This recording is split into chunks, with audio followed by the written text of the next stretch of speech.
क्या Supergirl movie सिर्फ Superman का फीमेल वर्जन है या फिर डीसी ने आखिरकार अपना सबसे इमोशनल और सबसे खतरनाक सुपर हीरो दुनिया के सामने ला दिया है। इस फिल्म में आपको सिर्फ उड़ती हुई सुपर हीरो नहीं दिखाई देती, बल्कि एक ऐसा चैप्टर मिलता है जो दर्द, अकेलेपन और गुस्से के साथ जीना सीख चुका है। हर फ्रेम, हर कॉस्ट्यूम, हर रंग और हर खामोशी किसी बड़े संदेश की ओर इशारा करती है। और सबसे हैरान करने वाली बात, यह फिल्म शायद आने वाले पूरे डीसी यूनिवर्स का रास्ता बदलने वाली है। आखिर सुपरगर्ल इतनी अलग क्यों है? अगर आपने पहले वाली सुपरगर्ल फिल्मों या टीवी शो को देखा है तो इस बार आपको सब कुछ अलग फील होगा। यह कारा सिर्फ दुनिया बचाने नहीं निकली, वह खुद को समझने की कोशिश कर रही है। फिल्म इसे एक परफेक्ट सुपर हीरो की तरह नहीं, बल्कि एक ऐसे इंसान की तरह दिखाती है जिसने बहुत कुछ खोया है। इसलिए उसका बॉडी लैंग्वेज, उसके चेहरे के एक्सप्रेशन और कई बार उसकी चुप्पी भी डायलॉग से ज्यादा कहानी कहती है। और यही वजह है कि यह फिल्म बाकी सुपर हीरो फिल्मों से अलग रास्ता पकड़ लेती है। फिल्म की सबसे बड़ी ताकत इसकी विजुअल लैंग्वेज है। जहां सुपरमैन से जुड़ी दुनिया में अक्सर चमकीले नीले और लाल रंग दिखाई देते हैं, वही सुपरगर्ल की दुनिया कहीं ज्यादा ठंडी, वीरान और अकेली महसूस होता है। यह सिर्फ आर्ट डायरेक्शन नहीं, यह कारा की मानसिक स्थिति का विजुअल रिप्रेजेंटेशन है। कैमरा कई जगह उसे विशाल स्पेस या खाली जगह के बीच बहुत छोटा दिखाता है, मतलब उसके पास ताकत बहुत है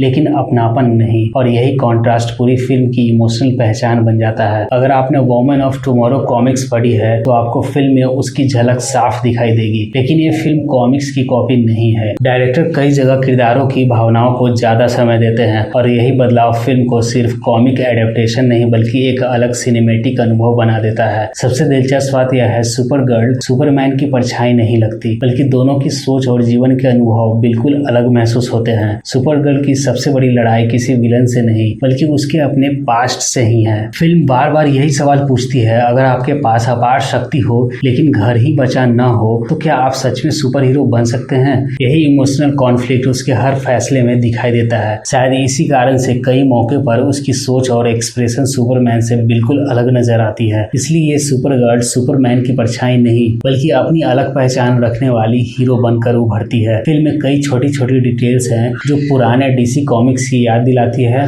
कुछ कॉस्ट्यूम डिजाइन, कुछ टेक्निक और कुछ डायलॉग ऐसा फील कराते हैं कि जेम्स गन सिर्फ एक फिल्म नहीं बना रहे हैं बल्कि डीसी के अगले 10 साल की कहानी का पहला चैप्टर दिखा रहे हो। सबसे दिलचस्प बात यह है कि फिल्म का टोन भविष्य की कई कॉमिक्स कहानियों के लिए रास्ता खोलता है, यानी डीसी अब सिर्फ अर्थ तक सीमित नहीं रहने वाला। इस फिल्म का बैकग्राउंड स्कोर सिर्फ एक्शन को बड़ा नहीं बनाता बल्कि इमोशंस को भी गहराई देता है। जहाँ सुपरमैन के साथ उम्मीद और प्रेरणा का एहसास जुड़ता है, वहीं सुपरगर्ल फिल्म के म्यूजिक में अकेलेपन, सफर और आत्मसंघर्ष की झलक दिखाई देता है। कई शांत दृश्यों में संगीत लगभग गायब हो जाता है और यही साइलेंस दर्शक को किरदार के और करीब ले आता है। अब बात करते हैं बॉक्स ऑफिस की। फिल्म की शुरुआती कमाई यह दिखाती है कि दर्शकों में इसके प्रति क्यूरियोसिटी मजबूत रही है। खासकर इंडिया में शुरुआती दौर में थोड़ा कम रहा, लेकिन इंटरनेशनल मार्केट में डीसी के फैंस और नए डीसीयू की क्यूरियोसिटी ने इसे अच्छा शुरुआती सपोर्ट दिया है। आगे इसकी सफलता काफी हद तक वर्ड ऑफ माउथ, दूसरे सप्ताह की पकड़ और इंटरनेशनल बाजारों पर निर्भर करेगी।